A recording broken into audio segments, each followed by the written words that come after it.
Historic Hangar 79, which survived the attack of Pearl Harbor.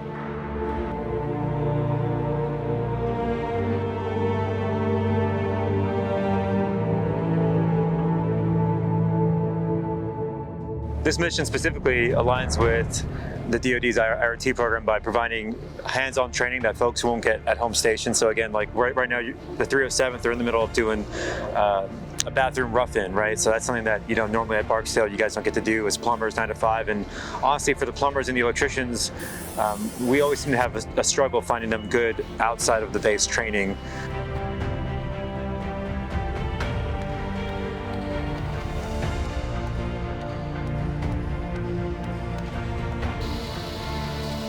There's a total bathroom demo remodel where before we got here, the bathroom was only about 40% of its square footage utilized, where we're knocked down some walls so we can really open up the bathroom and almost triple their actual capacity for, you know, toilets and sinks and all that stuff. Then there's some mezzanine upgrades, which means we're adding 3 different stairwells, which will help facilitate visitor traffic up and down the stairwells, and also we're adding a balcony extension to one of them. Specifically for the 307th, I've really been gearing up for the structural steel. That's some more unique structures task that we don't do a lot of, meaning welding or even just assembling and fabricating structural steel.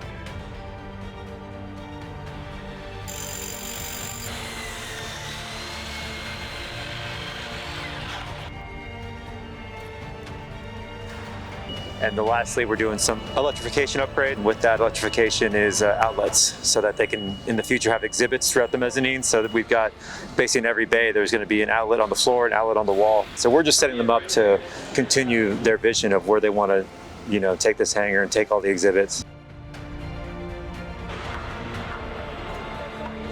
The museum as a nonprofit, particularly with the condition of our buildings being both historical and old, needs a lot of renovation work, and so we have a lot of projects that are donor funded or self-funded.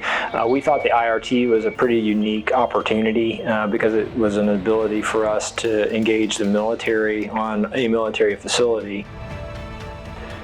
There's obviously huge cost savings to us by using the military labor, and you get the benefit of the training, so it's kind of a win-win.